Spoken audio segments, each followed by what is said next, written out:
மந்த்ரா கடலை எண்ணெய், அபார ருசி, ஆரோக்கியமான உடல் நலம். வணக்கம். இன்றைக்கி நம்மளுடைய தூய யோவான் கல்லூரியில் ஒரு சிறப்பான ஒரு நிகழ்ச்சி தான் நடந்துகிட்ருக்குன்னு சொல்லணும். என்ன அப்படின்னு சொன்னால், பள்ளி மாணவர்களை எல்லாருமே கல்லூரிக்கு கூப்பிட்டு இது ஒரு களப்பயணமாக அரசாங்கத்தினுடைய வலியுறுத்தலின்படி இந்த ஜான்ஸ் கல்லூரியில் ஏற்பாடு பண்ணியிருக்கிறாங்க.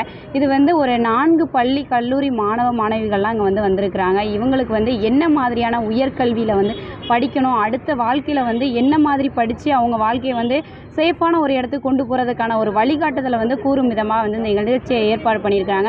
இந்த நிகழ்ச்சியில் நம்மளுடைய கல்லூரியினுடைய முதல்வர் எல்லா மாணவர்களையும் வரவேற்று அவங்களுக்கு இதை பற்றிய கருத்துக்களை எல்லாத்தையும் சொல்கிறதுக்காக காத்துட்டு இருக்கிறாங்க. ஸோ நம்மளுடைய முதல்வர் நம்மக்கிட்ட இருக்காங்க, அவங்கக்கிட்ட இதை குறித்து கேட்டு தெரிஞ்சுக்கலாம் வாங்க. யோவான் கல்லூரியின் சார்பில் இந்த தகவலை தெரிவிப்பதிலே மட்டற்ற மகிழ்ச்சி அடைகிறேன். தமிழக அரசு கல்வித்துறையை வளர்க்க வேண்டும் என்ற நோக்கத்தோடு பல புதிய திட்டங்களை அறிமுகம் செய்து கொண்டிருக்கிறார்கள். கிராம பகுதி மாணவர்களும் மாணவிகளும் பயன்பெற வேண்டும் என்பதற்காக கல்வி படிக்கக்கூடிய வசதியினை தமிழக அரசு எவ்வாறு செய்து கொண்டிருக்கிறது என்பதை வெளிப்படுத்தும் விதமாக உயர்கல்வி பயணம் என்ற தலைப்பிலே இங்கே பல்கலைக்கழகத்துக்கோ அல்லது கல்லூரிக்கோ நேரடியாக சென்று அங்கே இருக்கக்கூடிய துறைகள் எவைகள், அங்கே இருக்கக்கூடிய வசதிகள் என்னென்ன என்பதை அறிந்து கொண்டு இந்த வரக்கூடிய அந்த கல்வி ஆண்டிலே இந்த மேல் படிப்புக்காக இந்த கல்லூரிகளை இருக்க வேண்டும் என்ற நோக்கத்தோடு இங்கே இருக்கிறார்கள். எங்களுடைய கல்லூரி பாரம்பரியமிக்க கல்லூரி என்பது நமக்கு தெரியும். 146 ஆண்டுகளை கடந்த கல்லூரி. இந்த கல்லூரியை காண வேண்டும், தேசிய நாடுகள் இல்லாத பகுதிகளிலே பயணம் செய்து பெற்றதான கல்வியை பாளையங்கோட்டையில் இருக்கக்கூடிய தென்னகத்தின் ஆக்ஸ்போர்டு என்று அழைக்கக்கூடிய இந்த ஜான்ஸ் கல்லூரியிலே படிக்க வேண்டும் என்ற நோக்கத்தோடு விளக்கவிருக்கிறோம்.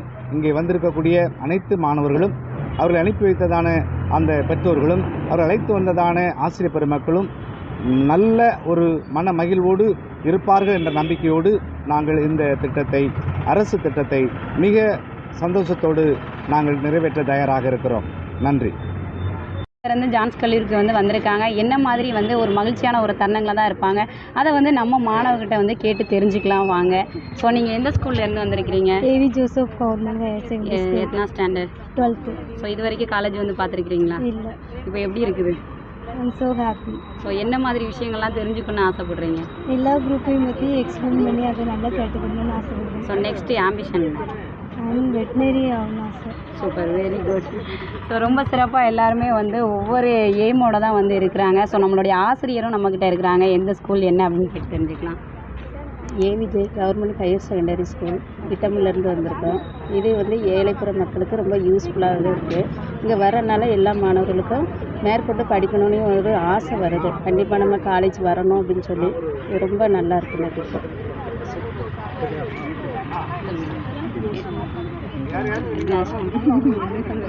எத்தனை ஸ்டாண்டர்ட்? நான் 12th ஸ்டாண்டர்ட் படிக்கிறேன்.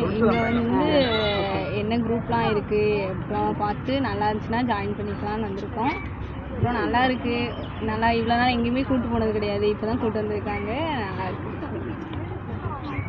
நம்மளுடைய ஜான்ஸ் காலேஜ் பார்வையிட்டு இந்த கல்லூரி கலைப்பயணத்தில் என்ன மாதிரியான குரூப்லாம் இருக்குது, என்ன மாதிரியான பாடத்திட்டங்கள் இருக்குது, நூலகம் எப்படி இருக்குது, இந்த கல்லூரியினுடைய வசதிகள் என்ன மாதிரி இருக்குது அப்படிங்கிற எல்லா விஷயத்தைகளையும் தெரிஞ்சுட்டு இன்னும் ஆர்வமாக படிக்கணும் அப்படிங்கிற ஒரு எண்ணத்தோடு இங்கே எல்லாருமே வந்திருக்கிறாங்க. ஸோ இது வரைக்கும் ஸ்கூலில் எங்கேயுமே கூப்பிட்டு போனதில்லை, இப்போ ஒரு கலைப்பயணம் அப்படிங்கிறத கூப்பிட்டு வந்திருக்காங்க. நாங்கள் ரொம்ப என்ஜாய் பண்ணிகிட்ருக்குறோம் அப்படிங்கிறதையும் சொன்னாங்க. ஸோ இதை நம்ம தொடர்ந்து பார்த்துட்டே இருக்கலாம். அந்த மாணவர்கள் அடுத்த கட்ட நகரம் நோக்கி என்ன மாதிரியான விஷயங்களை போயிட்டுருக்காங்க அப்படிங்கிறத நம்ம தொடர்ந்து பார்ப்போம். அதுவரை உங்களிடம் விடைபெறுவது உங்களின் பானுமதி. நன்றி, வணக்கம்.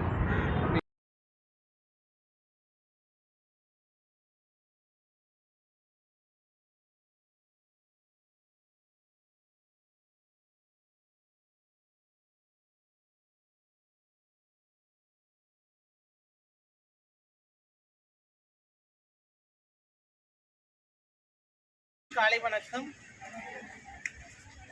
இப்போ எல்லாரும் நினைவுகளுக்கு கொண்டு போன மாதிரி இருக்கு.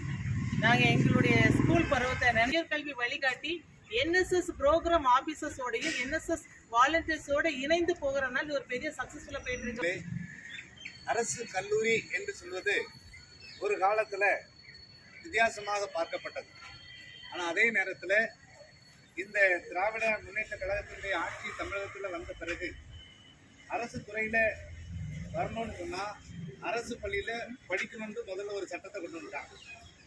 அரசு பள்ளியில் படிக்கிற மாணவர்களுக்கு தொடர்ந்து மேல்பள்ளி படிப்பதற்காக 1000 ரூபாய் வழங்கப்படும்னு சொல்லியிருக்கிறாங்க. உங்களுக்கு தெரியும்.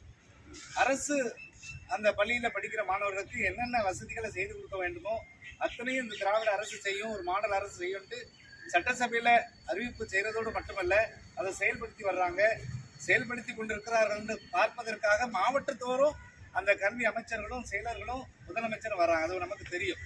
நாம் விரும்பக்கூடிய அரசு, நம்ம விரும்பக்கூடிய ஒரு பொறுப்பை வைக்கக்கூடிய அரசு மாணவர்களுக்காக மாணவிகளுக்காக செயல்பட்டு கொண்டிருக்குன்னு சொன்னால் மெய்யாக இன்று தமிழகத்தில் நடக்கக்கூடிய இந்த அரசாங்கத்துடைய நலத்திட்டங்கள் அனைத்துமே இதர மாநிலங்களுக்கு ஒரு மாடலாக இருக்கிறது. நீங்கள் ஒரு ஸ்காலர்ஷிப்பாக இருந்தாலும் சரி, ஒரு ஃப்ரீ அந்த பஸ் பாஸாக இருந்தாலும் சரி, ஏனைய அனைத்து வசதிகளாக இருந்தாலும் சரி, என்ன வேணுமோ அத்தனையும் கொடுக்குறாங்க. எது தேவை என்பது தான் இப்போ அரசாங்கத்துக்கு தெரியாமல் இருக்குது. நீங்கள் தேவைன்னு சொன்னால் உடனே டிக்ளேர் ஆகும்.